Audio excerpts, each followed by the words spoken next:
Good afternoon, everyone. My name is Scott Klitich with Ottawa & Sons Nursery, and I'm chairman of the California Association of Nurseries and Garden Centers. And I want to just cover a couple things about what CANGC does.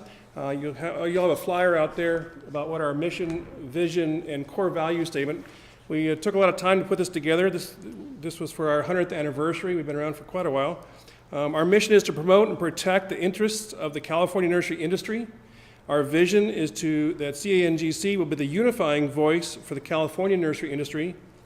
And our core value statement, effective listening, clear communication, and member participation are required to deliver the transparency and accountability that is fundamental to CANGC's sustainability through our second century.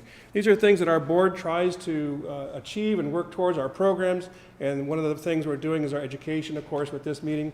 It's a very dry subject, I know, but it's the one that's close to all of us, and we need to learn a few things today. So I'd like to introduce Ashley Rossi. She's our vice chair, and she's put this program together with our great speakers, and she's going to introduce them. Ashley?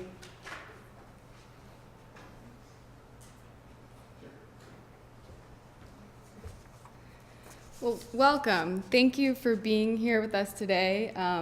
It is a drought clinic and it rained, so there's one good outcome and there'll be plenty more to come. So my name is Ashley Rossi. I am the vice chair of the California Association of Nurseries and Garden Centers board and the chair of the program and events committee. So with the committee, we put this program together today. There's no more timely topic than the ongoing drought in California. So the goal of today's program is to equip you with new information and ideas that you will be able to take home and put into practice in your businesses. We're going to hear from three very unique yet complementary speakers. Torin Denevant from Tree People is going to talk to us about drought from an international perspective. Dr. Jerry Turney from the LA County Agricultural Commissioner's Office will talk to us about drought stresses on plants specifically.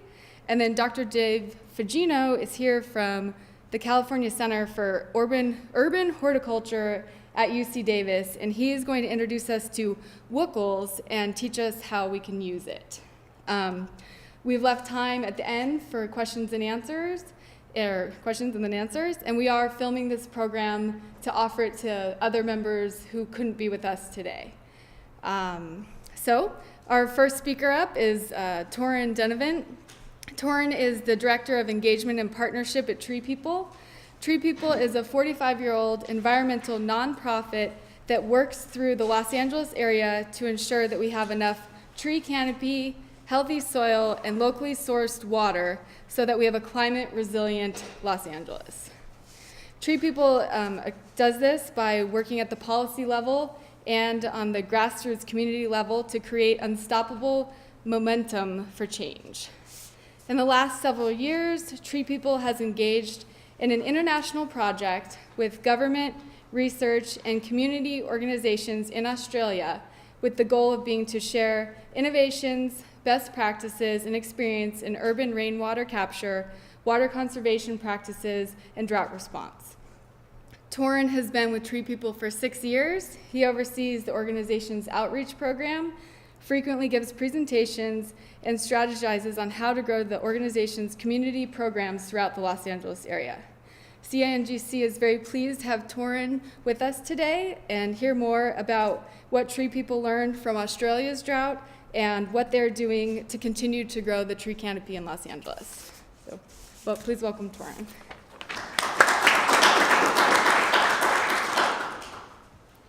Great. Thank you very much. I didn't write any of that stuff except for that the CANGC is really excited about having me here today. She made everything else up. Are we up? Let me grab my slide deck. Right there. That look right? Great. So how many of y'all are familiar with Tree People already? People interactive, just a few? Okay, great. So we are a unique grassroots organization. We actually started 43 years ago now Our roots go way back, real deep, and we were actually started uniquely. In 1970, this young man, Andy Lipkiss, was camping in the San Bernardino Mountains as part of a summer camp program. And while there, learned that trees in those mountains were dying because of smog that was rolling up from the Los Angeles area, making it impossible for those trees to ward off disease. And he became compelled to act. So he got his fellow campers together, and they planted a small grove of smog-tolerant trees that first summer. The next summer, they were back at camp, and they decided to do it again. They did it the next summer, and then in 1973, they decided to incorporate with the concept that the only way that the areas that are human impacted, like our local mountains, but also our cities, the only way to reverse that trend is to inspire people to act. And so that's how we focused our work. We're known for doing big projects like this fella here. This was a really neat project that we started. A woman by the name of Eudora Russell approached us after we had moved from working in mountain forestry issues to doing urban forestry, working with communities all around the LA area, planting trees in public space, on streets, schools, in our local parks as well. So Eudora went to the city of Los Angeles, and she said, this street, Martin Luther King Boulevard, it's just a gray mass, and we're coming up on the birthday of this great man. I'd like to do something remarkable and plant, a lot of trees along this street. And the city said, well, that sounds nice, but it's going to be really difficult. It's going to cost millions of dollars. It's going to take several years. Well, Ms. Russell went to Andy. Where am I at here? I don't know what I'm doing here. Thank you. So Ms. Russell went to Andy and said, let's do it. Andy said, let's go ahead and we're going to plant 300 trees in one day, and we're going to get 3,000 volunteers together to do it. And now if you drive along Martin Luther King Boulevard in Los Angeles, you see these majestic Canary Island pines all along the way. And what was key, not just planting those trees on that one day, but the key to all of our effort, which is connecting with the community in the area where that's taking place to make sure that they take care of them afterward. Because that's the critical issue with urban forestry, especially in a city like Los Angeles, is you can plant them, but to ensure that they thrive, you have to make sure that there's somebody who's going to take care of them afterwards. And that's the failing of public space most of the time in a city like Los Angeles, where we have so many needs and our resources are not able to stretch across so that our bureaucracies can pay for city maintenance. So if we can find people that are willing to take on these projects, such as our friend Joe here, that's going to make a big difference. And that is, for us, a true model of sustainability, not just physical transformation, but social mobilization. So we've worked with that mindset for a very long time, but we've realized as we've grown that to do the things we really want to do, we also need to look at it from a policy aspect. That in a city like Los Angeles, which is our focus area, and then the surrounding cities of Los Angeles County, the issues that we're seeing today are not just occurring because of the environment, but also because of the infrastructural issues that we have. So when it comes to water, an issue like flood prevention is being handled by one department, whereas water supply is being discussed by a completely different one. So that really sort of tees us up for wanting to act. And we want to act for a few key reasons. Our city is getting hotter. And what we're starting to see is a huge increase in heat-related death in Los Angeles. Heat-related death is the #1 killer when it comes to natural disasters. Not earthquakes, not tornadoes, not flooding, but heat. And we've seen modeling that's come out of UCLA that shows that in the next 30 years, the incidences of heat spikes will quadruple in Los Angeles. So we know that there are ways that we can react to that. As well, Los Angeles has a really big problem when it comes to water. We are reliant upon imported water. Only 10% of LA's water comes from our local aquifers. The rest is imported from faraway places like the Owens Valley. Of course, we have a great reputation in Los Angeles for stealing everyone's water. In this case, we're not stealing it. We actually own it. If you drive to the Owens Valley, you see signs that say property of the city of LA. So it's not stolen, it's just ill-gotten goods. And then, of course, the funny thing about our water is we are desperate for imported water, but when it does rain in Los Angeles, the 15 inches on average that it gets, we're really, really good at getting rid of it. So this is the LA River during a storm event. When it rains 1 inch in Los Angeles, we throw over 3.8 billion gallons of water away in the ocean. And it's both a water quantity issue, because that would be great water to hold on to, but also water quality, because all that water, especially at the beginning of the storms, is polluted and is polluting our ocean ecosystems. So that's a big problem. So that sort of begs us to think about how we can affect behavioral change. And I just actually saw this cartoon today, just for recency. If you look in the lower left-hand corner of this Sacramento Bee cartoon from Jack Oman, it shows a picture of an Angelino saying that we need more Perrier and green lawns, even though that we're in the middle of a drought incident. So the issue isn't that people in Los Angeles don't care, it's that there's almost an assumption that there's no need to care. When we talk to folks, they realize that they want to act, but we also have to provide them with how to act. So that brings us to Australia. Tree People actually has a long history with Australia. Our founder, Andy Lipkiss, who's still the president of the organization, married a woman who's Australian. So he was going to Australia for many years, and would be out in the rural areas and would see two Australian farmers seeing each other on the road, and they would say to each other, "How are your tanks?" Not "how you doing," not "what's going on," "how are your tanks?" Because the Australian infrastructure is not as supported by bureaucracy, that people were actually compelled to do their own rainwater harvesting from the very beginning. To be able to subsist out there, they were harvesting their own rainwater. And that was very intriguing to us, so we've been talking to them for a long time. More recently, we've gotten support from Boeing and some other sponsors to do an information exchange with the different regional governments of Australia. The reason Australia makes sense to learn from, we have a similar landmass. On the west and southern coasts, the climate is very similar to California. Adelaide actually has almost the exact same rainfall amount and rainfall patterns that California has, specifically in the winter.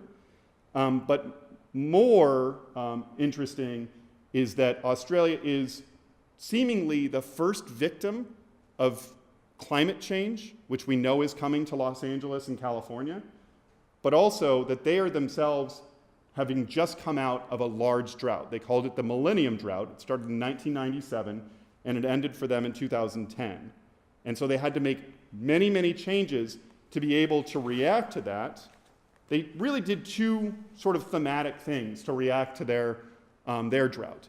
They built desalination plants, lots of them, spent a lot of money on that. And then the other solution was the exact opposite. They decided to disintegrate solutions so that every resident was taking action with things like native gardening. Whoops, hold on, I'll get to that in a second.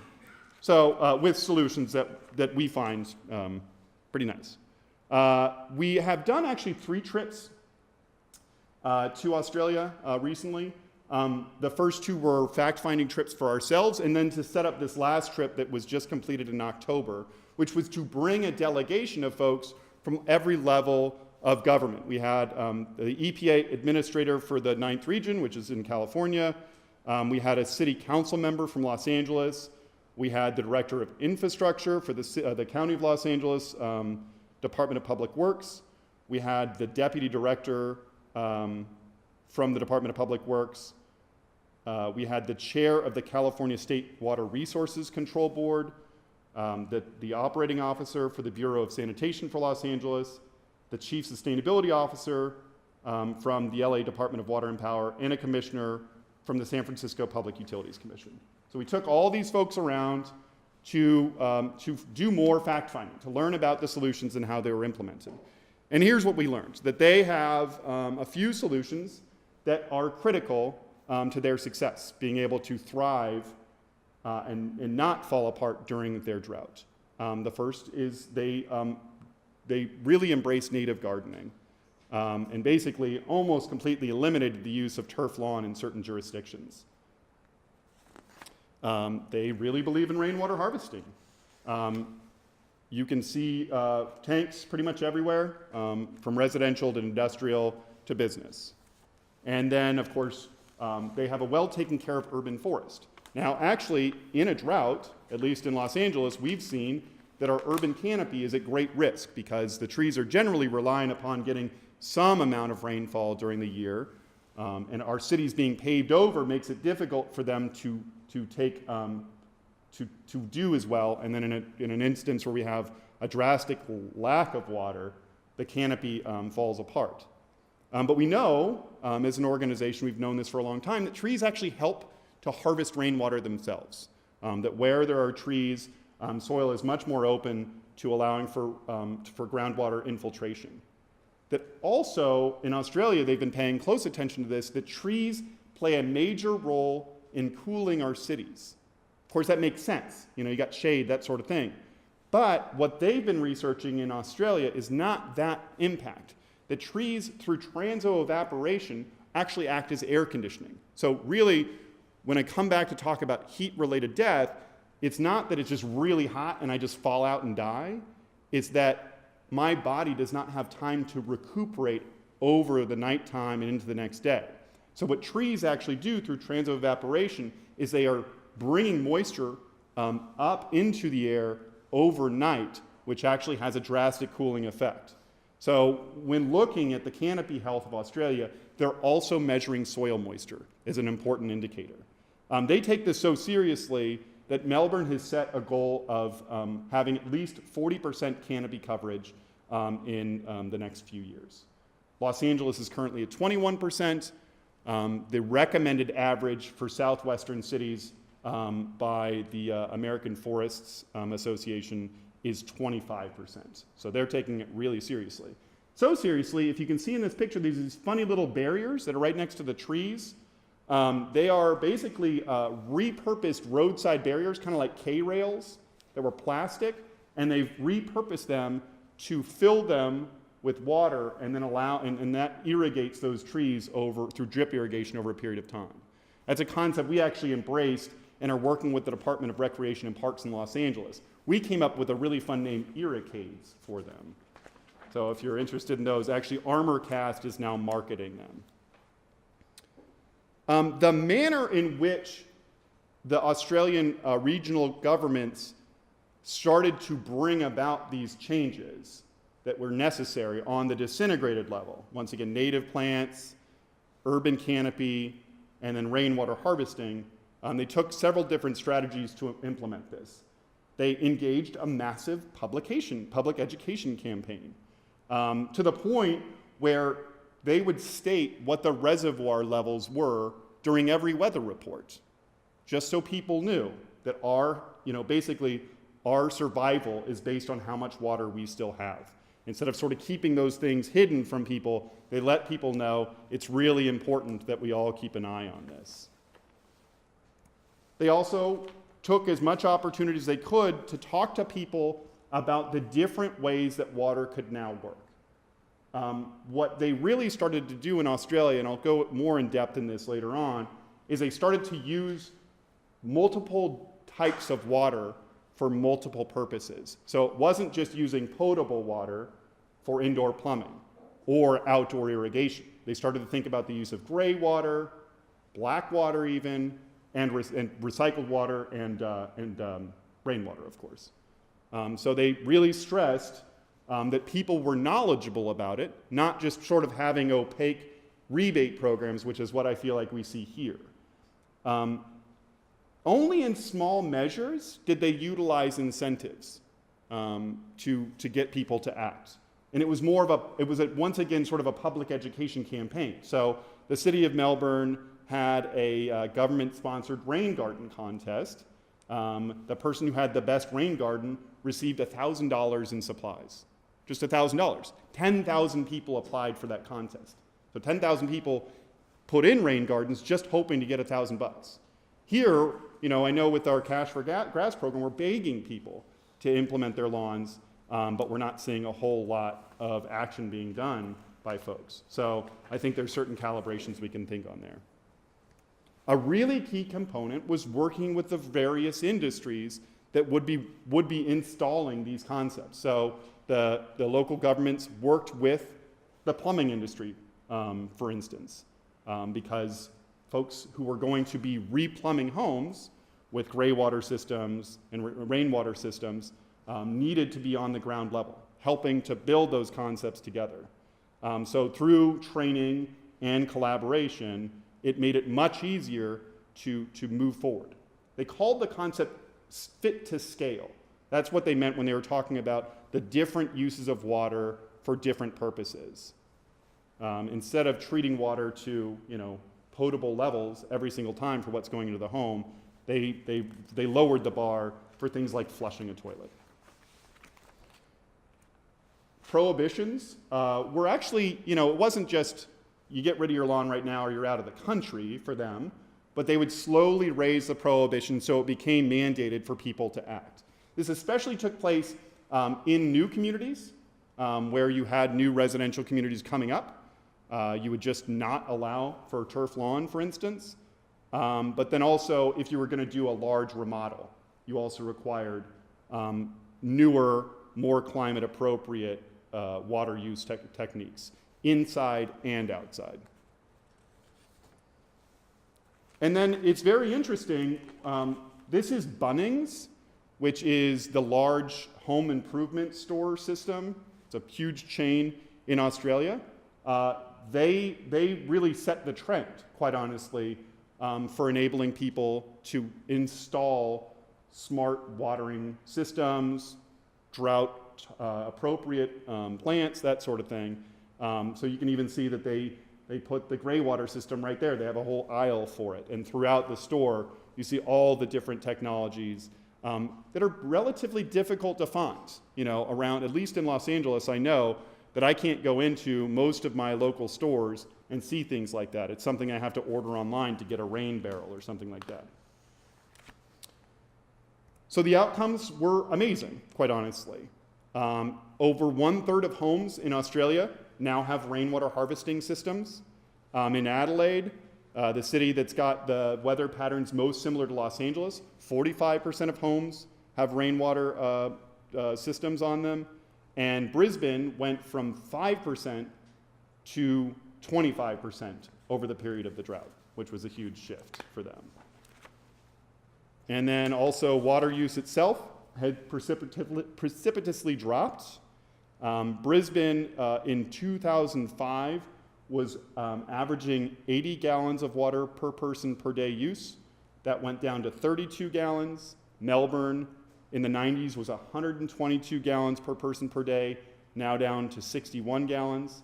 For reference sake, in Los Angeles, our water use is 132 gallons per person per day today. And that's pretty good. That's actually better than Northern California, I think, by a lot. Many of these changes are attributed to hardwired changes, right? So my home now can use gray water, for instance. But the governments have remarked that behavioral changes made up over half of this. So not hardwired changes, just people thinking more conservatively led to a lot of changes and decrease in water use. The big picture is this for us as an organization. They had that bifurcated strategy, the disintegrated residential changes, and then the desalination plants. They've not had to turn on the desalination plants in Australia, which is huge because desal is sort of a last measure, we feel like, because of the energy it uses, because it doesn't compel people to conserve first, which I think should be the solution that we all should embrace in California. So I want to bring us back to LA, just to think about the possibilities. So here's another story about our work, sort of similar to the story about Martin Luther King Boulevard. We're still going to rely on community power. That's how we think things are going to change. So here's an example, Main Street Elementary School. It's right by USC, right in the heart of South LA. And this is where the parents would gather to wait for their children to come out of the classroom. And this is where the kids would go to play during, free time. It's hot. There's absolutely no greenery there, of course. And when it rains, there's flooding there. It's just not a very inspirational space. So we connected with some of the parents and the principal there and said, what do you imagine? What would you like? And they said, we don't get to see any nature in the middle of our city. We'd like to have that. And so we worked with that group, and they did a profound amount of work. They removed 4,000 square feet of asphalt. We got some really great donations and technical support pro bono, and it's a completely different place now. You know, this is now an urban oasis. It's a source of pride for the community. We have heard some really interesting stories. Like there's a counselor at the school that when she has kids with behavioral issues, she'll take them out to the garden and they'll calm down. You know, one of the women who helped build the garden, whenever she suffers from chronic depression, whenever she's feeling down, she comes here and she feels better. You know, and so this is really what we think Los Angeles can become. That we need to figure out how we can get more manners of rainwater harvesting, stormwater infiltration, more native plants, and of course more trees to make sure our cities don't suffer the effects of severe heat. And we're curious. We're interested in any way that we can as an organization partner with our local nurseries to come up with solutions to do this. You know, whether it's to educate consumers right on the spot, whether it's we can embrace more concepts that y'all have, we're really game for any of that stuff. If you're interested in learning more, we do have a free document, a book basically online. You can find on our website, treepeople.org. It's called Lessons from Oz. This is based on our first 2 trips that we took to Australia. Many of the things that I've shared with you today and more can be found in this book. And I do encourage you, if you're at all curious and you happen to be in the LA area and you're wanting to see how we do our thing, why we drank the punch so deeply, come out and join us. We have volunteer events every single weekend, and it's just really amazing to come out and see a whole community come together to think about how to make their city a more vibrant place. Of course, we do have free workshops that we teach. We have this Saturday we'll be teaching a how to harvest rainwater workshop, a how to remove your turf lawn and plant native plants workshop. But we're preaching to the choir right now, quite honestly. The folks that want to come to Tree People's workshops at Tree People's headquarters, they're going to figure that out. I think y'all have, folks that are coming to your centers that don't necessarily feel comfortable yet, and you have the supplies, but I'm curious if there's ways that we can work together to think about how to get that education in their hands. Finally, we have a tool that we're running out now. We got a grant from the state. It's Tree Map LA. It's basically a community-driven urban tree mapping project. So people can go onto their Tree Map LA. They can go up to their sycamore and they can measure its diameter and basically guess its height, and it'll tell them the eco benefits of their tree. And we'd love to get the urban canopy of Los Angeles mapped, because there are true, tangible, measurable impacts that are coming from our urban canopy. So finally, I just wanted to share what I thought were the lessons that we've learned for this, for Los Angeles. It took, in Australia, synchronization between the governments, the consumers, and the industry all together to come up with this change. There's a need, thank you, phone. There's a definite need to raise literacy, and they invested heavily in that in Australia, and we're lacking that at this point, in my feeling, in Los Angeles. And then I think supply can beget demand. We saw it in Australia with the different techniques that were being given to people. So in concert with the raising of literacy, if the supply is there for folks, they will act. I'd like to say that we see the commercial sector as having a huge influence on social norms, and I don't assume that I'm just speaking out of turn there. I think you guys are the choir on this. So we're excited to talk about any potential next steps in any way that we can work together. So definitely feel free to give me a holler. We don't feel like this is the end of the conversation, but hopefully the beginning. Thank you very much.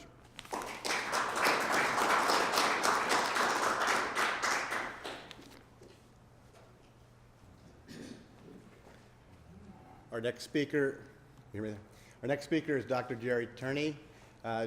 Jerry actually got his botany degree here at this very campus, and then went on to UC Riverside, where he got his PhD plant pathology. Then went to, worked at the Huntington Botanic Gardens, where he was the curator of the Camellia Collection, and then the LA Arboretum. For the last 15 years, he's been the biologist and plant pathologist for the County of Los Angeles in the Agricultural Commissioner's Office. And I had an opportunity to see probably a similar talk that we're going to see today on the effects of drought on our trees and shrubs, and it was a fantastic talk, and I'm really looking forward to hearing it again. Jerry? Thank you for inviting me. That's all true. This is my alma mater, so it's always fun to come back here. Martin Stoner was my advisor when I was here. I don't know if any of you knew Martin. He recently passed. So let me see if I can find my talk. Whoop. And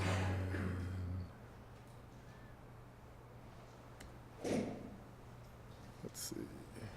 Here it is. Good to go. There we go. Okay, so you're probably familiar with what our county department does, Los Angeles County Agricultural Commissioner Weights and Measures. We regulate agriculture, and probably none of your nurseries have ever gone a year without being visited by one of our inspectors for one purpose or another. In fact, for many years, I ran the sudden oak death program for LA County, and I visited many nurseries throughout LA County, both wholesale production and retail, in implementing that program to try and prevent the spread of sudden oak death. So, but to move on to drought, there's a number of things that occur with drought. Many of you are familiar with it. I just want to relate some of the research that was done at UCR when I was a student there by Fred Brooks. Fred was a student here, and after I went over to UCR, he came over too. And Fred was working on chaparral decline in the early 90s. About, we had a long drought that started, I'm trying to remember when it started, probably about 86, we started having a drought. Which buttons advances? It won't advance on the screen, it just advances on the projector. Oh, okay, so I probably run through several of them. Okay, so Fred started working on the drought, and he'd been working on it for about a year, and he was going up into the San Dimas research forest, or research area that had been used for research for a long time, probably about 100 years. And he was going up there. A lot of chaparral plants were dying back. They would lose branches.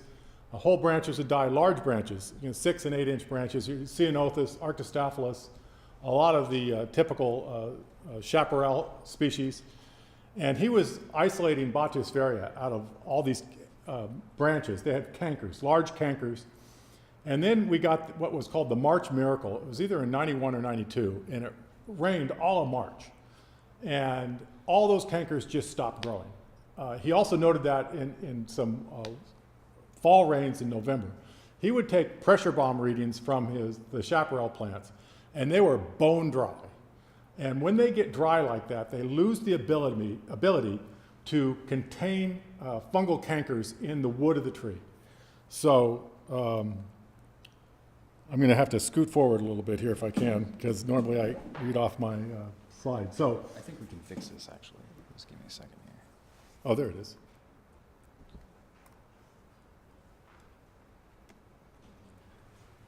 Great, that'll be fine. How's that look? That's great. Okay. So, so what Fred did,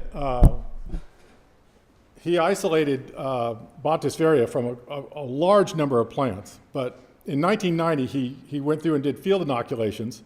And what he saw, of course, on the dry plants was very rapid canker growth. So within a fairly short period, 1 week, cankers were 60, 80 millimeters long. And most of the branches were killed within 6 weeks. So Bottiasphaeria is a fairly common fungal canker on a lot of different hosts. It has a very broad host range. And of course, he was getting it on all of these different chaparral plants. He's getting it out of Arctostaphylos, he's getting it out of Ceanothus. He found his midday water potentials at about minus 2.6 to 3.3 megapascals. That's extremely dry.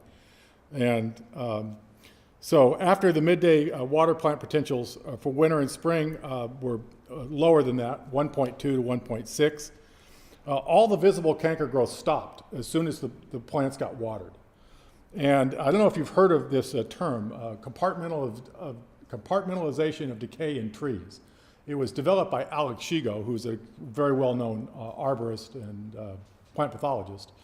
And the idea is that when a tree gets infected with a fungus, it has the ability to compartmentalize that decay and prevent it from spreading throughout the entire trunk. And so the tree creates walls within the tree, in the trunk, by secreting or creating, its lignins and gums, and they're actually like fungicides, and they prevent the fungus from getting beyond the canker right where it is in the tree. Usually these cankers start at wounds. So you pruned off a branch or you have some type of wound, the fungus starts on that pruning wound, you get a big cavity or decay pocket in the tree. And the tree is able to prevent that from spreading, especially to the new wood. So all the new wood that grows after that wound will not decay. Well, once trees are drought stressed, they lose the ability to do that. And decay advances far more rapidly in drought stressed trees and shrubs. So what Fred, everyone argued, of course, about what was actually being laid down in the trees. Is it lignins? Is it gum? What do you want to call it? But in the end, it doesn't really matter what you call it.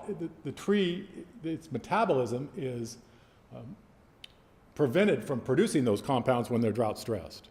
So these are typical cankers. Now this one right here, this is grape, and this is Botrytis. Botrytis is a very common canker on grape. Grapes get a disease called dead arm, where a large scaffold will just die, and everything wilts and the whole scaffold dies. And there's a variety of fungi that cause that, and Botrytis is one of them.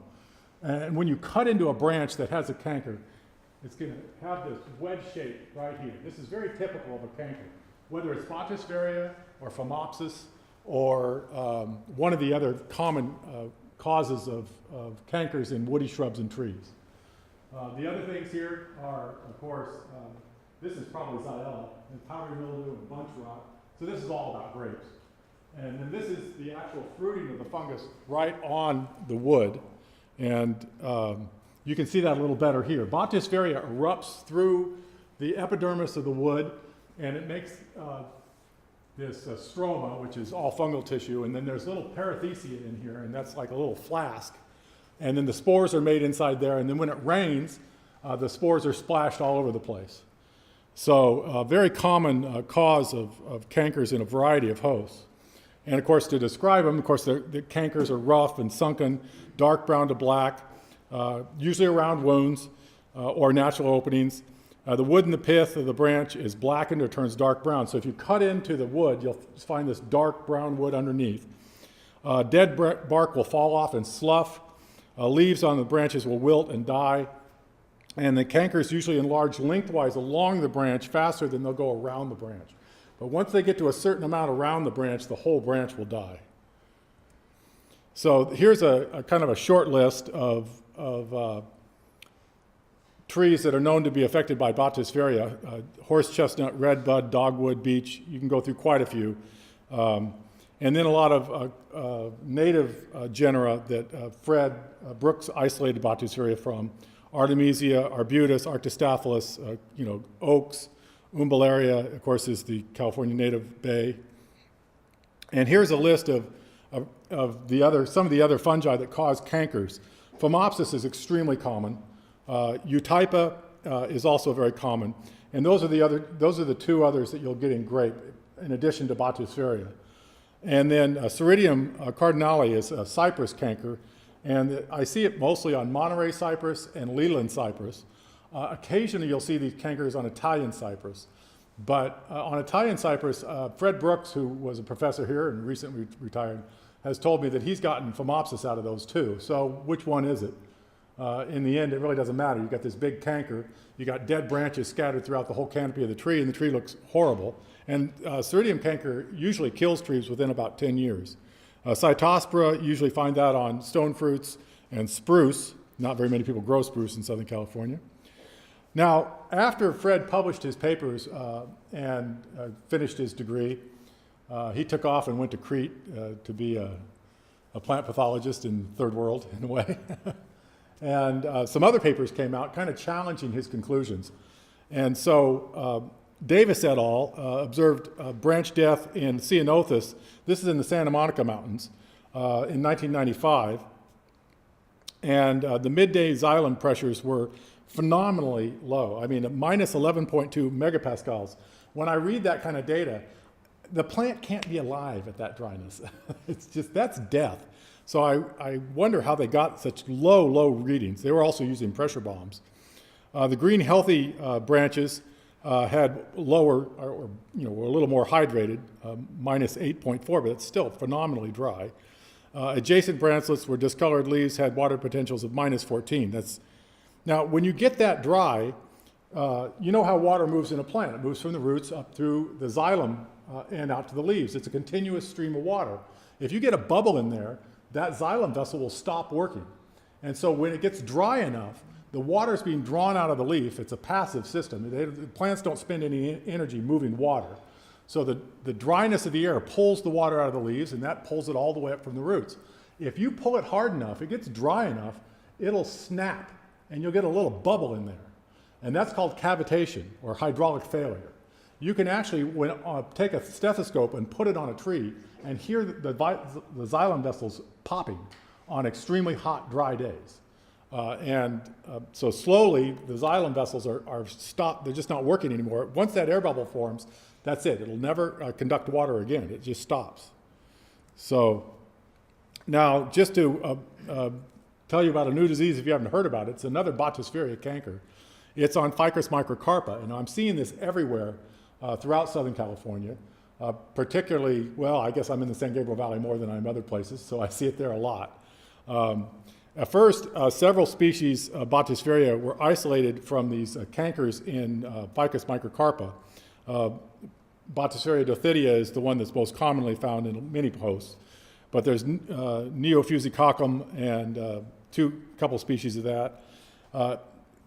Jim Downer worked on this. Jim Downer is a UC cooperative extension agent in Ventura County, and they were calling it sooty canker when this was first starting up.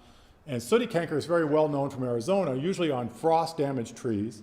You get frost damage, you have wounded tissue or damaged tissue, and you get these fungi that come in. And the bark starts to peel off, and when you peel it off, it's all black underneath, just lots and lots of spores. That was actually quite different from what we're seeing on the Ficus microcarpa. And so what you see originally is a slightly discolored leaves and crown thinning, and it can be just one branch, but slowly the whole canopy starts to thin and die out until the entire canopy is totally defoliated, and then you start getting growth right off the trunk, which is always a clear sign of stress in trees. So this is a tree in Alhambra, and you can see how thin this canopy is. Normally you stand under these trees and it's absolutely dark shade. They're just thick and full and you can't see any blue sky. So now the tree I'm not showing is the one on the other side of it. The city already cut it down because it was in such bad shape. And this one here is starting to show the early symptoms. You can see just a little bit of branch and tip dieback. This tree today looks a lot like this one. This one is nearly completely dead, and this one here, which in this picture is fairly healthy, is now fully engaged in the disease. So I'm seeing this all over Southern California. If you know Pasadena at all, there's Green Street, which is lined with Ficus microcarpa and with canopy closures, like a big tunnel. And I would say about 30% of those trees are well into the disease, and in another 10, 15 years, all those trees are going to be dead. So all the business owners who wanted them cut down and all the citizens who wanted to save them, they're going to win. So they're going to see all those trees gone. And let's take a look. Here's another one showing again, a little close-up. And you can see that this one is just in the early stages of the disease. So if you cut into one of these branches, it's very hard to see this canker on the actual branch until you cut into the branch and you see that cross-section and you see that pie or wedge-shaped diseased tissue. And that's, of course, where you would isolate the Bottisphaeria from. So what do people tell you to do? Well, and why is this suddenly happening to Ficus microcarpa when for so many years it did so well in Southern California? I mean, this tree has grown everywhere. It's notorious for breaking sidewalks from San Diego to San Francisco. So things that'll enhance the disease would be pruning during wet weather. That's always a bad idea. You do need to prune out the cankered branches and try and go really low so you're removing the entire canker. Prune out the dead branches that are producing the spores, and avoid severe pruning and root pruning. I think a lot of the root pruning is probably playing a role in this. You see a lot of sidewalk replacement. You see a lot of curbs being cut. You see large, 6-inch, maybe 8-inch roots within a foot of the trunk being cut. That is so stressful to trees. I don't know if anyone's correlated that with actual diseased trees because it's really moving quick. When I'm on the west side, or if I'm in the Beverly Hills area or West LA, I'm seeing this all over the place. So this is white. I've seen it down in Lakewood. I've seen it in Long Beach. It's just everywhere. And so that's unfortunate because that was a really wonderful tree species for Southern California. Now, I don't think that's, I think the root pruning is really severe, but I don't know that the drought's responsible because we've been seeing it for a while. We're getting reports of a new disease on California coast live oak, and it's mostly up in the Santa Clarita area. And we started getting calls from their city arborist saying that they were seeing some very high mortality rates in their non-irrigated natural parklands. So they're seeing 50% of their oak trees dying. And he started sending us samples. And you can see here that this actual disease is, Keith Escalon works out at UC Riverside. He's been doing all the work on polyphagous shothole borer, but he's also working on this. And he's the one who's reported it from LA County, Orange County, Riverside, Santa Barbara, Ventura, and Monterey. So that's a pretty broad distribution. Geosmithia palladia is the actual fungus that the beetle carries into the tree, and then you get a canker. So we're seeing a lot of this with beetles vectoring canker-causing fungi into trees. And that's the western oak bark borer. And so you get these wet cankers that weep and ooze. And if you cut into the bark, you'll see the staining, the phloem necrosis, and multiple entry holes on the trunk, and not just multiple, but literally hundreds. Reddish sap may ooze from the entry hole, and you get this foamy liquid. And here is some of the pictures that we've received from up in Santa Clarita with a pretty high mortality rate for these oaks. And then this is the one that'll kind of shock you a little bit, because every one of these spots is a stripe on a western oak bark borer. So you can't even count them, there's so many. And then, of course, once they complete their life cycle and start coming out, you're going to have this huge increase in the population of the beetle. So here again is another photograph of a branch with every one of these is a canker. And these cankers will enlarge and they'll eventually girdle the branch. The whole branch will die. It'll get into the trunk. Canker diseases are extremely difficult to treat and deal with, especially at this stage. It's just too late. If you can get in here early when you only have one or two, you could probably chisel them out, treat the wound with a fungicide. Kind of historically people have used Bordeaux powder, make a little paste out of it. That's a really old way of treating cankers. But then to try and protect the tree from future beetle attack, you're going to have to spray that trunk about every 3 months with an effective insecticide. The insecticides that have been shown to be effective are imidacloprid. It's sold under a lot of labels. You're probably all familiar with it. And also bifenthrin, and what they've been using, the label they've been using is onyx. And that actually has been working fairly well, especially with the polyphagous shothole borer on the bucket tests. Here again showing the bark that's been attacked by the western oak bark borer. And again, this is a close-up showing this foamy material that's produced, and that's why they're calling it foamy canker. And here you can see some of the staining in the bark and in the phloem. This is the beetle. See if I can pronounce it. Pseudopithiothorus pubipenus. And just show you, it's quite small. Let's take a look at how small it really is. There it is. So this is a teeny little beetle. And we're getting this on top of the polyphagous shothole borer. Now, how many people are familiar with polyphagous shothole borer now? Most of you have heard about it. Hopefully, everyone will be aware of it soon, because it's probably one of our most serious threats to the urban forest and tree production and keeping trees alive in Southern California right now. But I don't know, let's talk a little bit about pine bark beetles. I'm getting a lot of calls from dry landscape managers. The City of Los Angeles Parks and Rec, the County Parks and Rec. We've been out to Benelli, I've been out to Ernest Debs Park, which is right along the 110 freeway. That's about 1,000 acres. They've got a little area that's irrigated with a lawn and picnic tables. The trees around that lawn look fine. They're all doing great.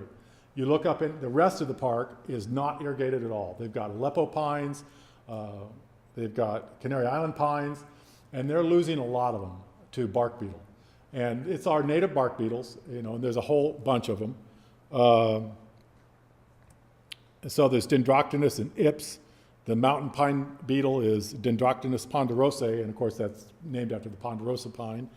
A lot of these beetles do show preference in the national forest. If you go up to San Bernardino National Forest or the San Gabriel National Forest, and you start pulling beetles out of trees that are dying or infested, you'll find that certain species go to, they'll have one or two trees they prefer, and they'll really stay away from the rest. So in this case, there's some interesting perspective on what happens in drought. So in 2013, Colorado lost 264,000 acres to mountain pine beetle infestation, and that's all related to drought. That's actually quite a bit less than they lost in 2008 when they lost 1.15 million acres. The truth is that you can't stop trees dying in a forest. When we have a severe drought, all you can do is watch.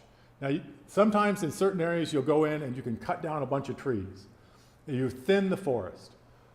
The idea is that now you have half as many trees with the same amount of water in the soil, so there's enough water left in the soil that you can sustain the trees.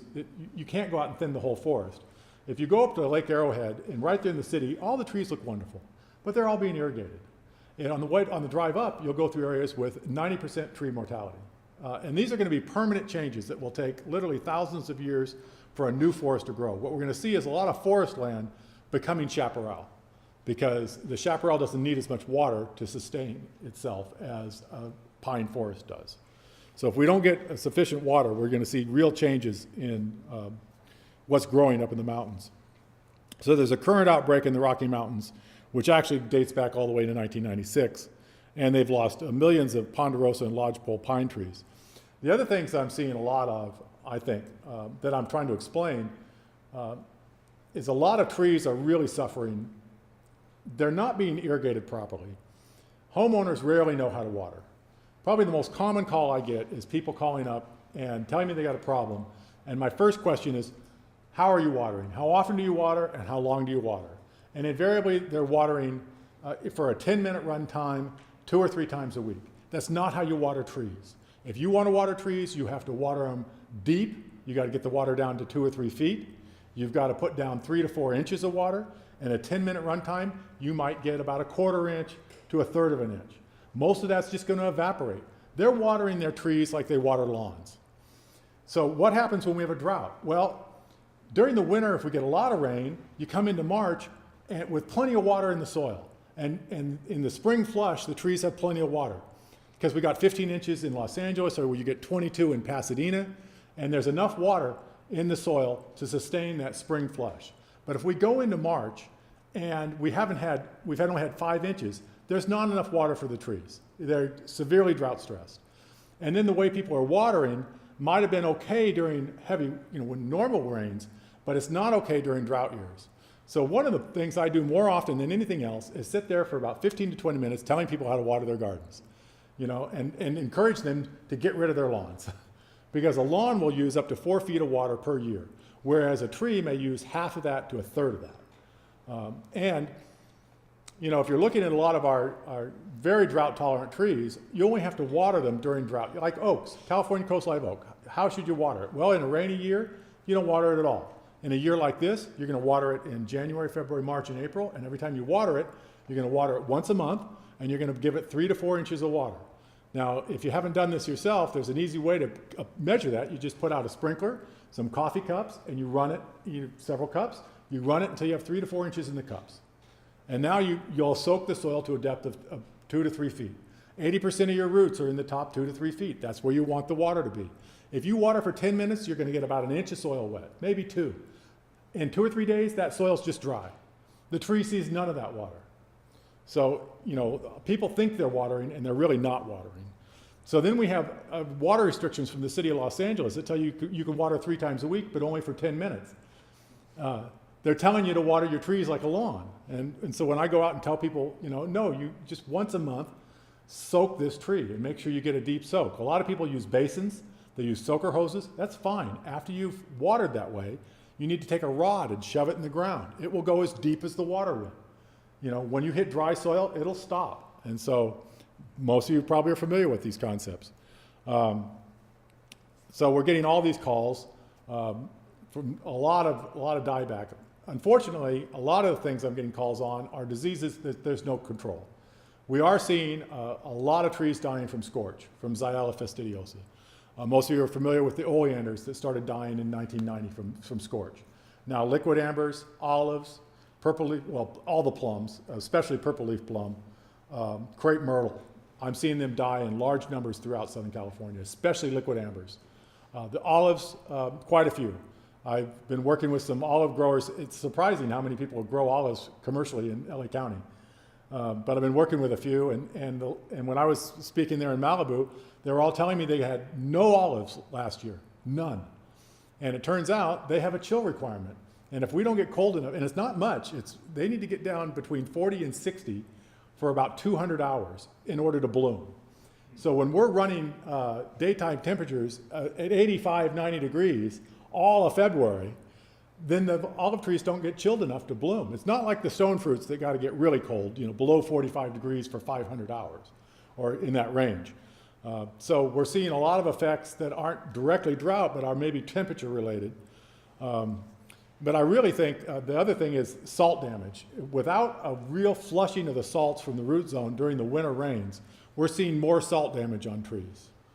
So those are the things I'm seeing, and I'm getting a lot of calls, especially the pines. Everyone's calling me about their pines now. Typically, they either water them too much and they get root rot, and then they get bark beetles, or they don't water them all, they're drought stressed, and then they get bark beetles. So a lot of it is educating the public on how to irrigate and proper ways to irrigate, and then getting them, if you really want to cut your water use in half, get rid of your lawn and take all that water you wasted on your lawn and put it on your trees, and we'll do much better. If you want to contact us, if you have any issues, our services are free. We always appreciate people actually sending us samples. So we handle any kind of identification for free. If you have insects you find in your nursery, especially the wholesale nurseries, or it doesn't matter where you get your insect. If you find a strange insect you're not familiar with, send it to us, because we'd love to see it. That's how we find new insects. And now, of course, we're facing this big die-off of trees from scorch, and then we're going to see a big die-off of trees from the shot-hole borer. And when I walk around the San Gabriel Valley, I cannot find a sycamore that is not full of shot-hole borer. It just seems to be the absolute, everyone says the maples are the best host, and they're great host, but boy, the sycamores are right there with it. I was talking to, I don't know if you know Mitchell Landscape and Pest Control in San Gabriel Valley, been around for decades and decades. Tom Worcester is their certified arborist, and he hikes up in the Eaton Canyon. He told me all the sycamores in Eaton Canyon are filled with the borer, and there's dieback, they're dying off.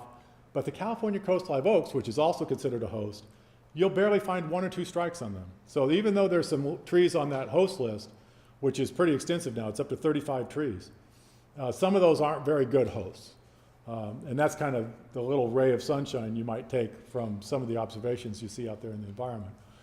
But the maples are going down like crazy. I was out at Rancho Santa Ana. They had a big leaf maple, that's a native maple, full of the borer, just full of it, and really, really trashed. And so they cut it down. I went back a few months later, and their sycamores now have it. So we're going to see a big die-off of sycamore. We're going to see a big die-off of maples. And luckily, we may see a big die-off of castor bean, which is the other great host for shot-hole borer.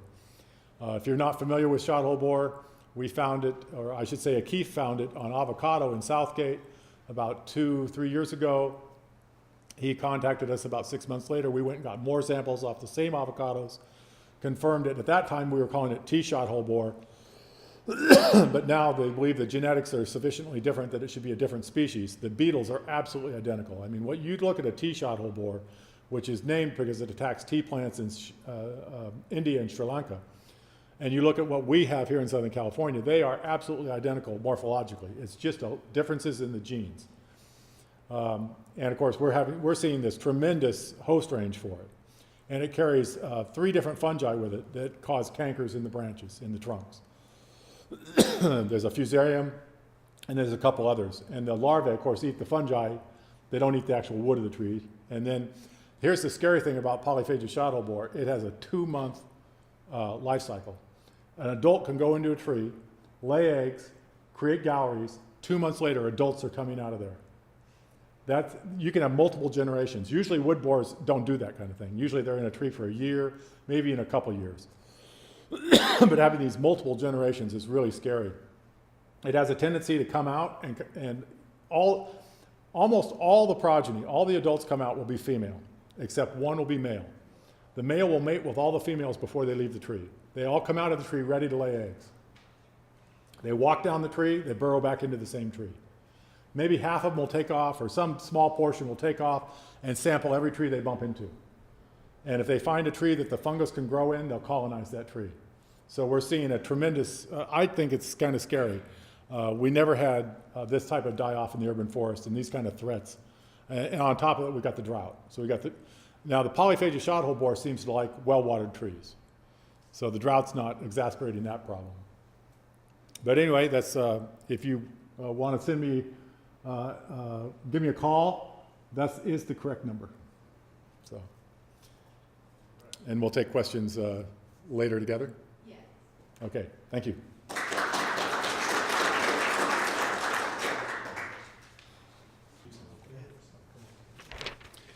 All right, good afternoon. I'd just like to thank everyone again for joining us. So we have our last speaker, Dr. Dave Fugino. My name is Spencer Halsey from the California Association of Nurseries and Garden Centers, and it's my pleasure to introduce him.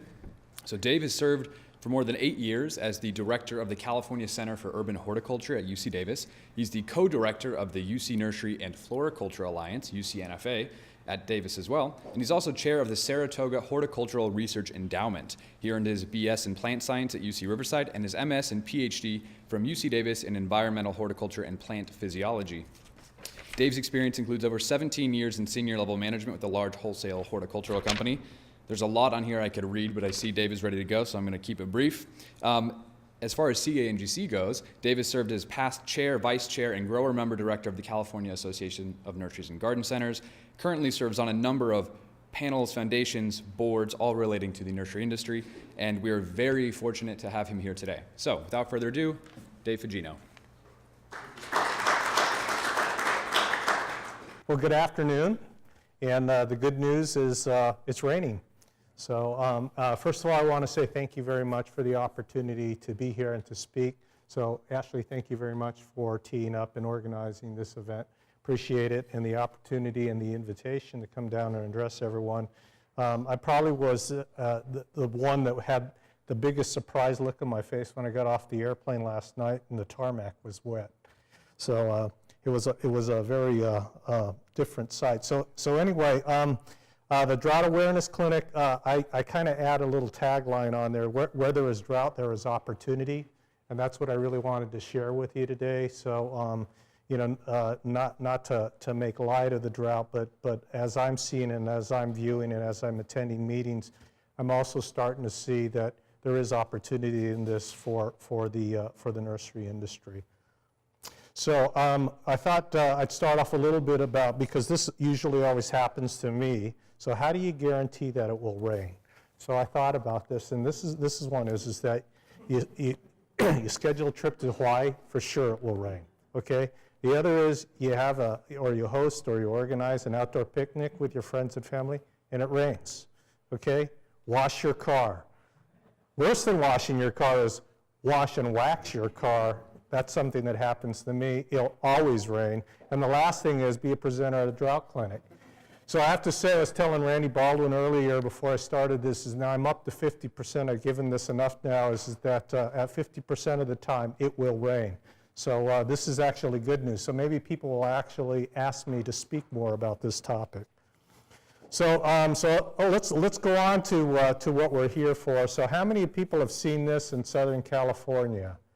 Now, my wife just came down here for the day, and she assured me that this was everywhere. Okay, so she said it was very prevalent. So serious drought, help save water.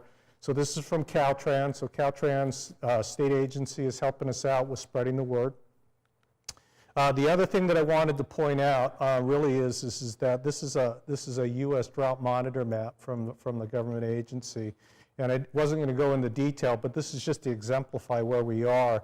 So really, the only two colors you need to see is that the two that I've highlighted there, the extreme drought and the exceptional drought. So we won't get into the definitions, but as you can see in the map, and you can see where we live, whether I'm in Northern California or whether you're in Southern California, it's no mystery or shock to anyone where we are currently today. And as you can see, this is February 10th. On top of this, what I wanted to show you, can I have a show of hands? How many people have either know of or have seen Lake Shasta up north? Okay, so Lake Shasta or Shasta Dam or Shasta Reservoir is the largest dam in the California State Water Project. Okay, so second to that is Lake Oroville. So I grabbed this picture. This was in August of 2011. So it's going on 3.5 years ago. So this is what it looked like at pretty much capacity. Okay, this is a shot last year. Okay, so this is 2014 August, so almost 3 years later.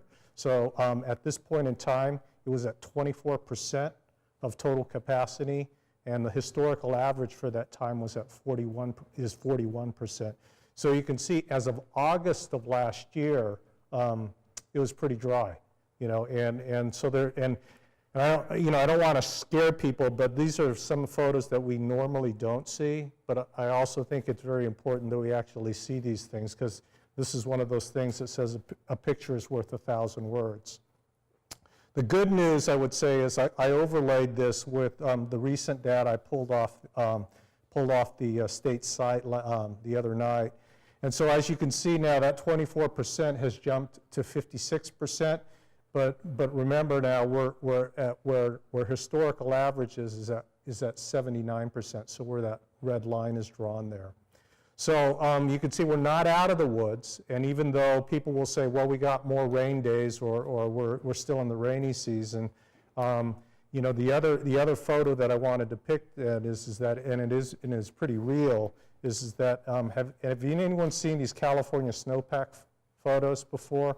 Okay, so let's see if I can step out here and just point to it a little bit. Okay, so it's kind of hard to see, but this is probably January of this year. So you can see this dot that I circled for you, that's Lake Tahoe for a reference. So regardless of the guidelines, because this is going to come down here and go like this with regards to Nevada on the right-hand side, you can see we have very little snowpack this year at this time versus last year. And last year was pretty dry too. And what's interesting is that this is not good on this projector, but this is actually green. So you're actually picking up the green from this. So as a comparison, what I wanted to show you, so this was again this year in January. This is last year in February. And what I wanted to show you was 1 year earlier, okay? And that's where we were 1 year earlier in 2013. And this was not a lot of snow. So you can see that even though that we're in a little bit better shape with the rains that we just had with regards to what to expect from runoff from snowpack, which is what we rely on, we're still not out of the woods yet. So we still have to conserve, and we still need to be worried about drought. So with that going on is I wanted to ask the question of all of you, what is currently happening in response to the drought? So I wanted to jump in and give you an overview. So how many people down here have heard for either cash for grass programs or turf replacement programs? Okay, so most of you have, okay? Whoops, let me go back to this. Okay, so can someone tell me who's promoting these programs? Anyone know? Water agencies, okay, water providers, water agencies, water authorities, okay? And so why are they doing this? Okay, I think Jerry shared with us earlier, one little bit is that they want to, they have programs or they have mandates in place where they have to conserve water. So one of the things is that this is stimulating or encouraging or incenting people to remove turf grass and to remove lawn. Okay, so this is what's going on, okay? And a lot of the water providers and water agencies and water authorities have programs like this throughout the entire state. I can tell you within probably the last 4 to 5 years, it's escalated, and I'll give you an example of this. Okay, so who's heard of, that should be Los Angeles Department of Water and Power, so LA DWP. Folks hear that organization down here? Okay, I want to give you an idea of what their Cash for Grass program is because I have a little bit of familiarity with it. Okay, so the reimbursement rate for LADWP is $3.75 per square foot for the first 1,500 square feet of turf. So if you apply through their program, you will get rebated back $3.75. After 1,500 square feet of turf grass, they will rebate you at $2 per square foot, unlimited. Okay, so now I can tell you that in looking at some of the other agencies across the street, the lowest or the least amount of money per square foot is 50. Well, actually, I'm from Davis; it's 0. So there is no program in Davis. But the next lowest, I should say, is 50 cents per square foot. So that gives you a comparison. So Los Angeles is at $3.75, which is the highest, and then it goes as low as 50 cents. Okay, so for the time period between 2009 and 2014 in Los Angeles, this program has generated 11 million square feet that has been converted from turf grass. Okay, so turf grass has gone away. Now this figure that I was able to glean from Los Angeles Department of Water and Power is that this is commingled commercial and residential, okay? So commercial and residential, 11 million square feet, 2009 to 2014. Okay, just last year alone, and this is just residential, they had 1.6 million square feet. Okay, so the point that I'm trying to make is this is going on, and I would just say as a cliche, in your backyard, and it's happening. This year, right now, they have requests, okay, just in these, how many months has it been? January, February, okay, 2 months. It's going fast. Just in this period alone, 1.7 million square feet requests. So you can see that whether we want to believe it or not, or tend to believe it or not, people are pulling out their lawn, and they're being incented to do that. And like I said, this is just, Los Angeles is one, and I'll give you an idea of some others. So what do they hope to do? So what does Los Angeles Department of Water and Power hope to do? They hope to take this here and basically convert it to this. Okay, that's what's going on. And what I want you to pay attention to, because you're all great nursery people, is what they replace the turf grass with, okay? The other thing that I want to share with is San Diego County Water Authority down south, okay, they are comprised of a lot of different water authorities, both wholesalers and retailers, okay?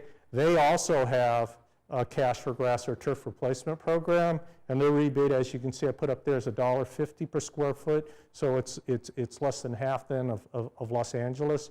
But they're doing the same thing, is they're incenting people to do this and convert it to this, and I want you to see what they're replacing it with, okay? So when I start talking to you folks about opportunity, this is the opportunity, okay?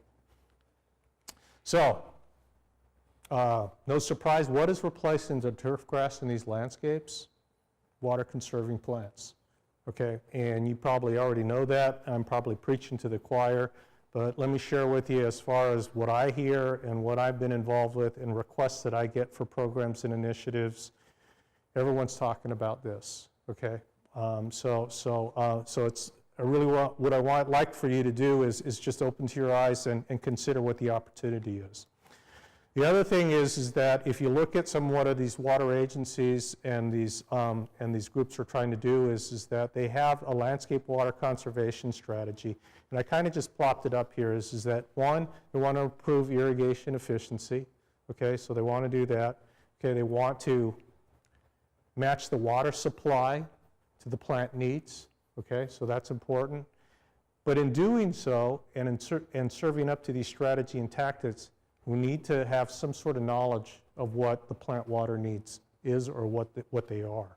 Okay, and that's what I'd like to demonstrate for today. So questions are for you to consider as I go forward. Where do I find a list of low water ornamental plants for my city? Okay, how can I create my own local list? And then how can I use the list to create more business? Okay, so those are the things I just want you to think about as I step you through the presentation.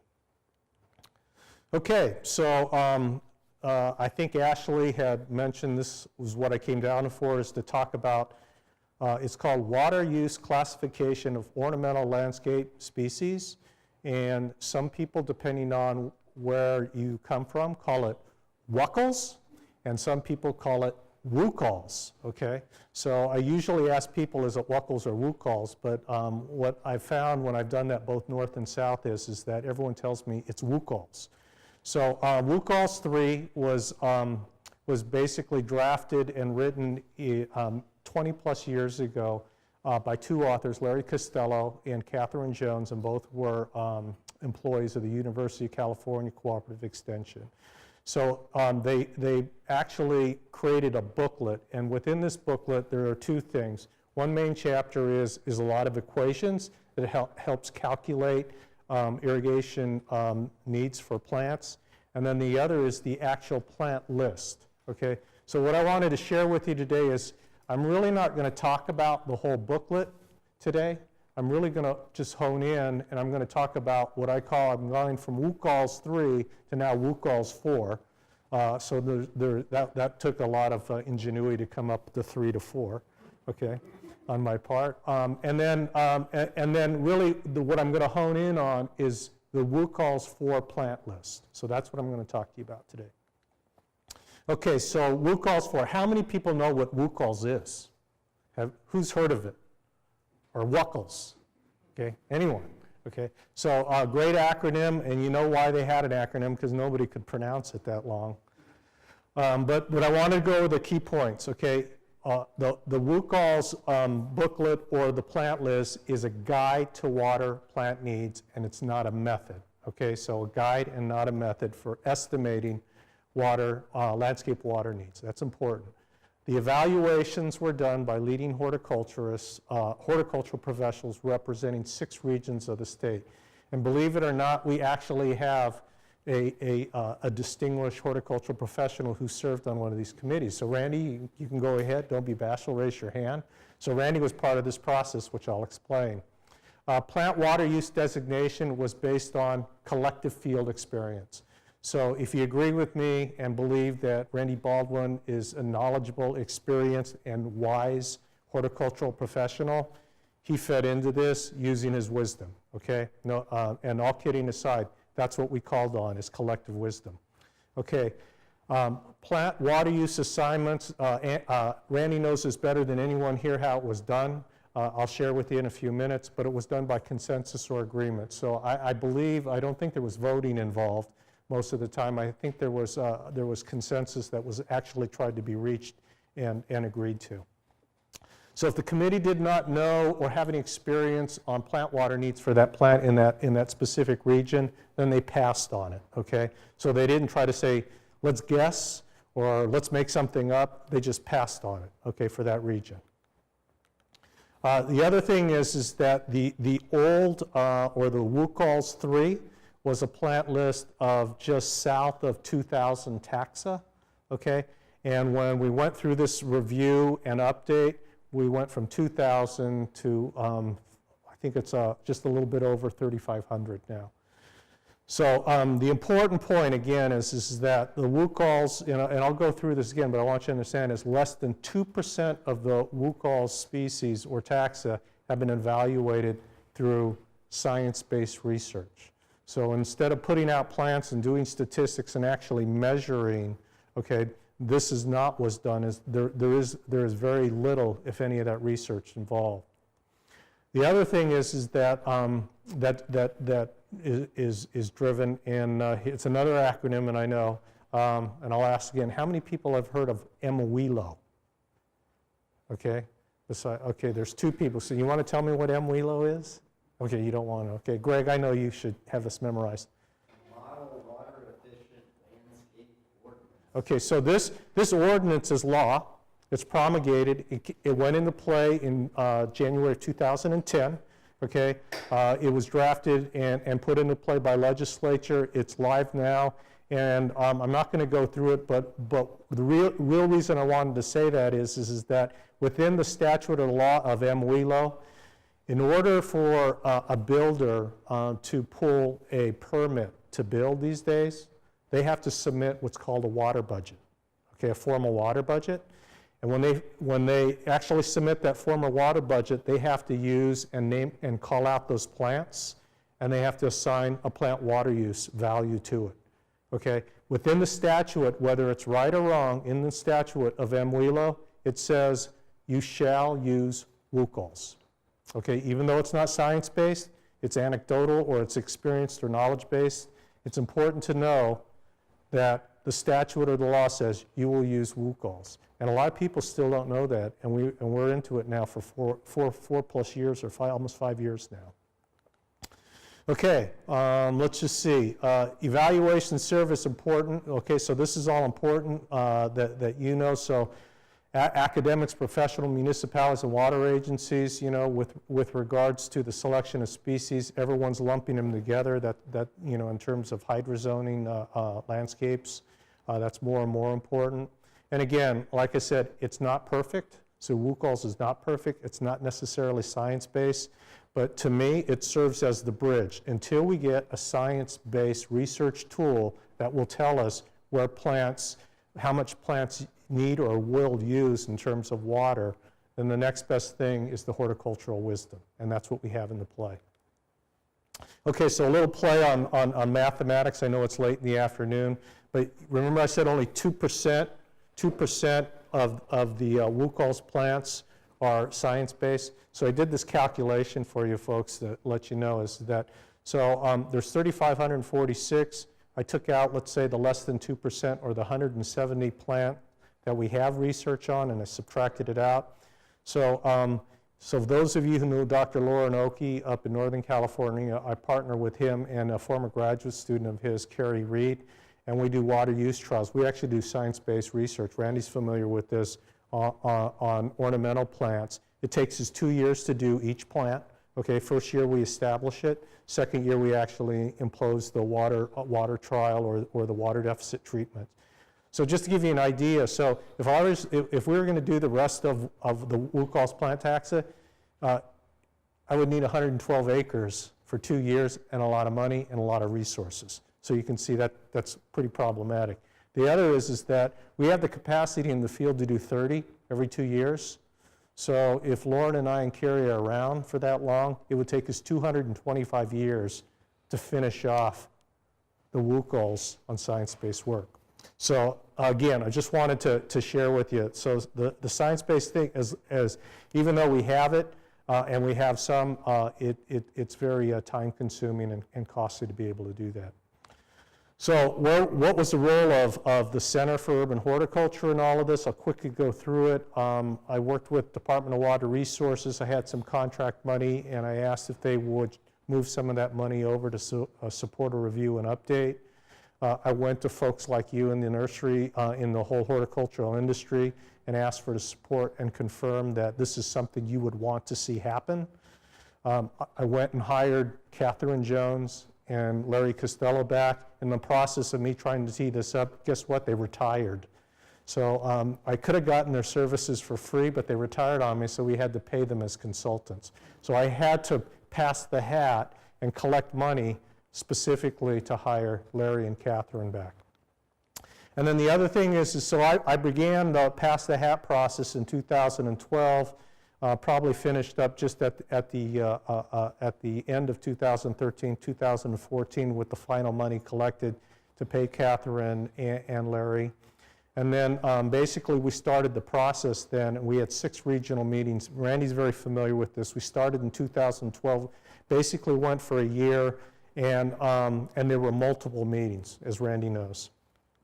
So just wanted to show you this, not to go through this. These were all the WUCAL's 4 sponsors from the horticultural industry. What I wanted to point this one out, so you guys see that is California Association of Nurseries and Garden Centers were also sponsors.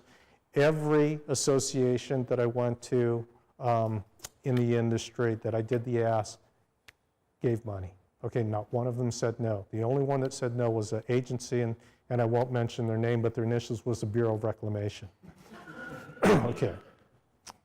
I don't hold grudges. WUCAL's 4 regions, they had North Central, Central Valley, South Inland. I'm not going to go through the names. I wanted to let you people see how the regions were set up. We actually had 6 regions. I'm probably going to get challenged on this, but those are the different regions there that we have. You'll see people's name, horticulturists and professionals that will resonate to you. The other here, here's Randy's name here, South Coastal. We actually had to split South Coastal. We had, because Randy wouldn't go to the other South Coastal, so he wouldn't drive that far down south. So we had a group, all kidding aside, in San Diego because it was too big. You know, it was really too big. So we had the two different sets of meetings. Where we had high and low desert, we actually combined them. So we had all the desert folks all combined together. So what they did, you can picture Randy and a group of horticultural professionals all sequestered in a room for the entire day. Sometimes it was multiple days. Sometimes they came back multiple meetings to get this work done. And basically they went through, you can see this, there's a, I'll show you an example. It's an Excel spreadsheet, and they went taxa by taxa by taxa, plant by plant by plant down, and went through this. So this is how they did it. They basically went down alphabetically, usually by plant category. You can see the different categories that are broken out. I won't go through and read all of those. But the 6 regions, 1 through 6, medium, medium, very low, low. Okay, you can see the question mark. Remember I said they passed? So if there was a pass, it ended up with a question mark. Just to give you an example of the process. So the other thing that didn't happen 20 plus years ago to the WUCAL's plant list was that the opportunity now, 20 plus years later, is to employ technology. So the idea is that in taking some of the money that I got from the Department of Water Resources was to create what I called a searchable database. So instead of just having, let's just say, a pamphlet full of a list of 3,500 plants, put it in the database. So the requirements of the database, as I'm going to demonstrate to you, is that you can, here's the website. I'm going to show you all of that. You can print the entire 3,546. You can search by region, by selected city, and then you have search criteria that you can toggle and pick and choose. I'm going to show you how you create your own list. And once you create the list, you can save it in an Excel file, and you can come back and do whatever you want with Excel, okay? So those are the requirements, and I'm going to pause here and ask for any questions about what I'm going to do, because I'm going to leave the PowerPoint, and I'm actually going to go to the internet, okay, and finish this thing off. Questions? So if you can bear with me. Okay. So I think we have some screen different resolution. So what I'm going to do is I'm just going to type in WUCAL's Roman numeral 4. Okay, so you folks, can you see that? So what I'm going to do is click on that, okay, and there it is, all right, in living color. Before I get started, you see this here called Plant Search Database. Just click on that. Remember I said by regions? So here are the regions, okay? So before I go any further, what I wanted to say is, this is to cover myself. If this thing fails, in terms of me demonstrating this, I have this on PowerPoint all outlined, so you'll be able to step through this either by getting a copy and then printing it out for yourself. But the presentation will be made available. So the steps that I'm taking you through are also going to be mirrored in my PowerPoint presentation. So I'm going to go down here and say South Inland Valley. I'm going to left click on that, and I'm going to go down to, we're in Pomona, and I'm just going to hit submit.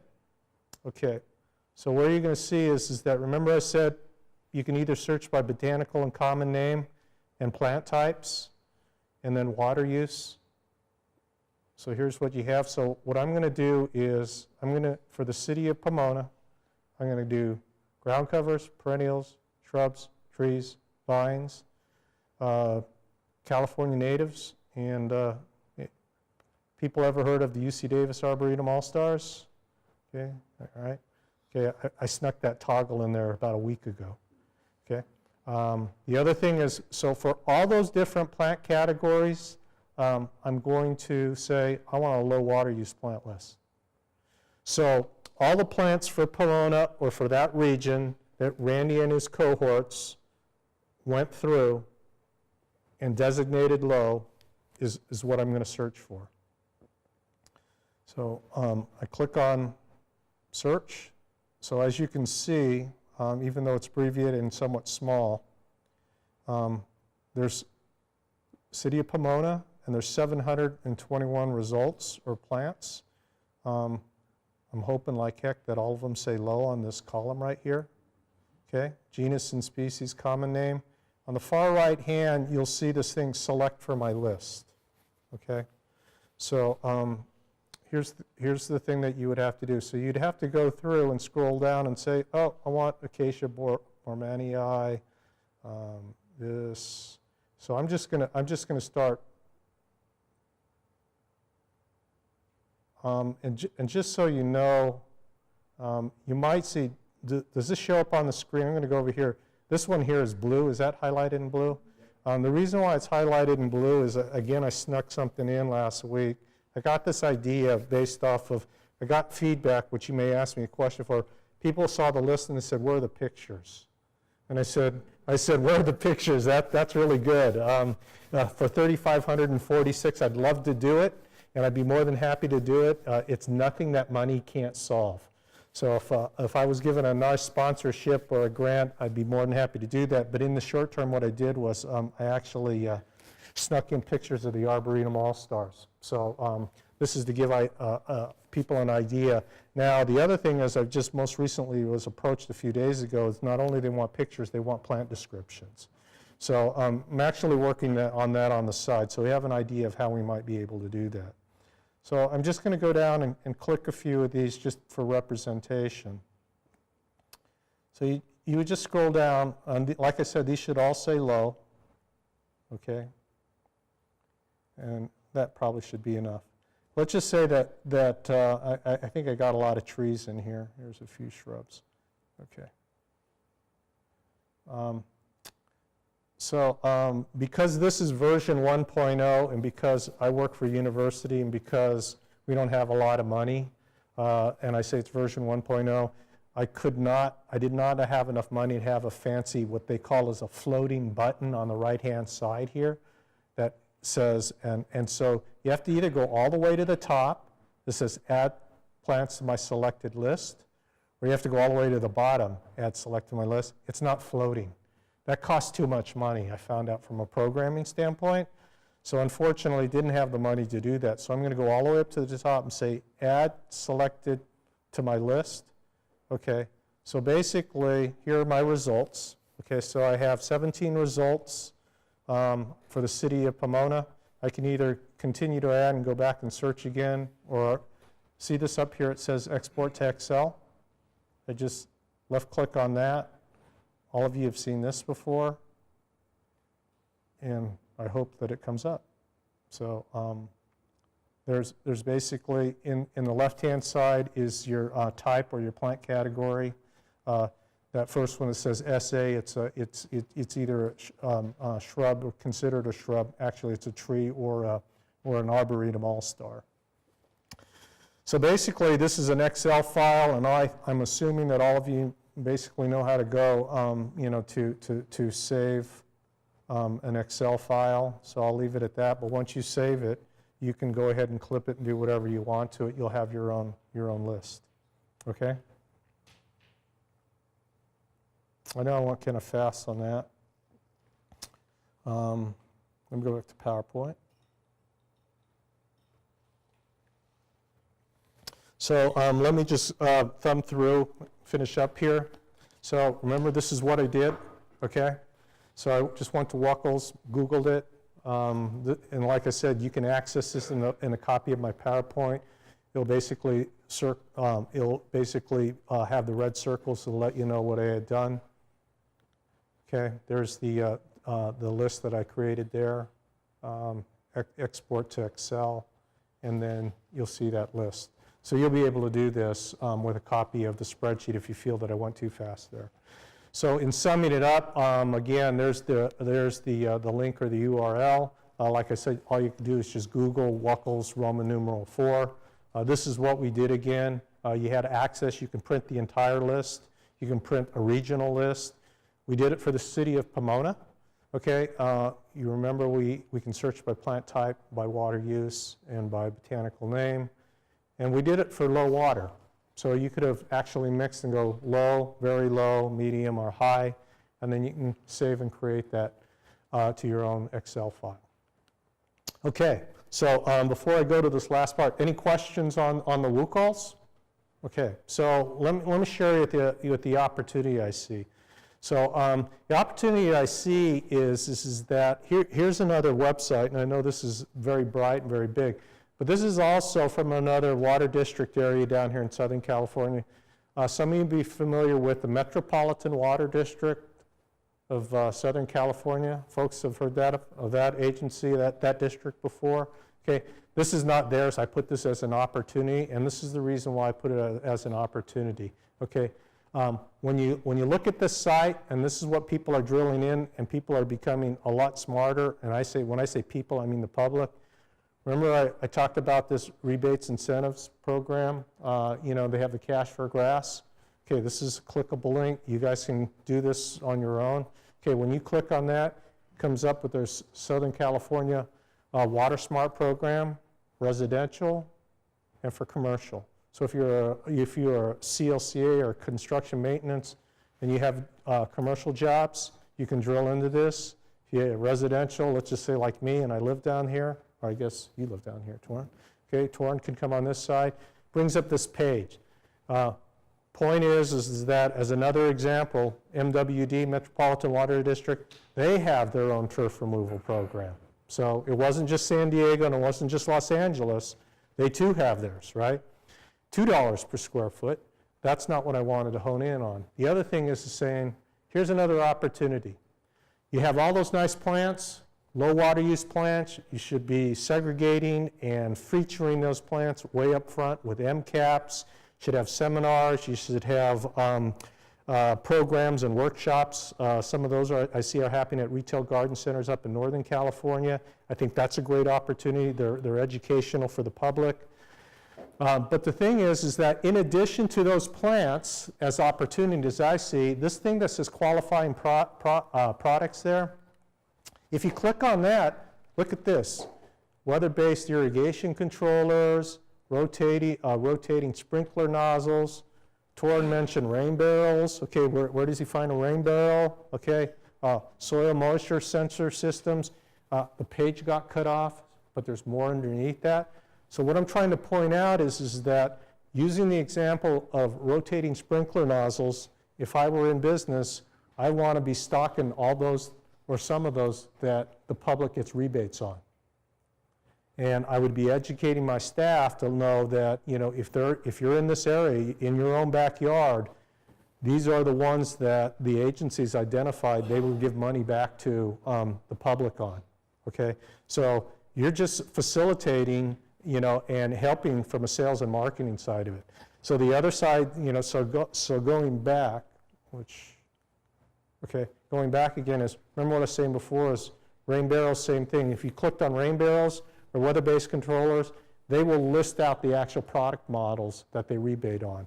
In some cases, I didn't look and study for residential, but I know on the weather-based controllers, Some of them are anywhere from, let's say, $50 to $75 to $100 rebates, depending on the agency.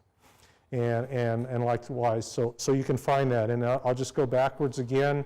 So you go back to qualifying products. This is Southern California Water Smart. What I'm trying to share with you, if you didn't know about these sites, this is happening more and more and more. And as Greg had shared with this, with our group on a panel that I serve on for the Department of Water Resources last week, he showed a very nice graph, a Gaussian curve or a bell-shaped curve.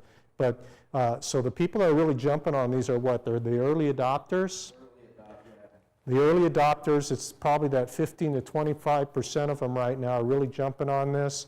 Remember all the square footage I showed you on the turf removal or the turf replacement? People are jumping on this, and more is happening. A lot of the bigger major metropolitans and virtually all of so if I call those first tier, the second tier are all doing that too.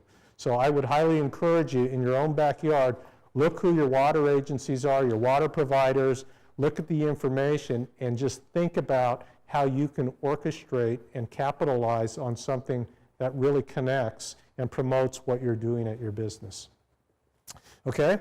That should, for me, I think that should wrap it up. I did want to get in my own plug. Okay, so I do a lot, the California Center for Urban Horticulture does a lot of education and outreach events. So this one I wanted to fill you in on. I'm partnering right now with the other large one in San Diego County called the San Diego County Water Authority. They have a lot of water providers. So the thing that's scary to me is it's free. So the partnership is free. We are going to hold this two days, so you can either come on May the 13th or May the 14th. And we are offering it to what I call garden enthusiasts. So this content level is at a level much, much higher than the folks that do not garden. Okay, so if you know that master gardeners or retail garden center professionals or garden enthusiasts who know terminology as pressure, dynamic and static pressure, precipitation rate, infiltration rate, knowing your soil type, rotator heads, that sort of thing, drip, irrigation controllers. This is at a much higher level. If you have folks who are interested in this, I would like to see more retail garden centers participate. I've ballooned this twice now up in Northern California, one in Santa Clara or in San Jose, and in UC Davis. We sold the one out in San Jose at 110. At UC Davis, we had 185. And then on these 2 days, I'm hoping for 150 days each. So that's the good news. It's free. It'll be a whole day event. For those of you who, again, know Lauren Oakey and Carrie Reed, I mentioned both of their names. They will be my partners on this thing, and we will come down and we'll present down in San Diego at the Gas and Electric Innovation Center in San Diego.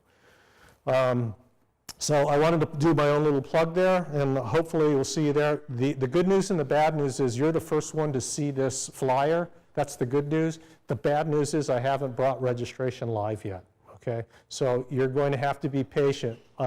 In probably the next, I would say 2 days, probably tomorrow, it will come live on our CCOH site, which you'll have the URL.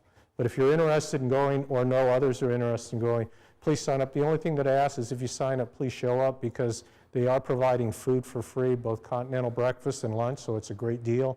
And the last thing I want to see is that we have people sign up and they don't show up because it's a waste of food and resources. Okay, my contact information, more than happy to talk to you at any time about some of the ideas that are presented. And again, I want to thank you, Ashley, for being invited, and Spencer, and for the opportunity to come down and present. Thank you.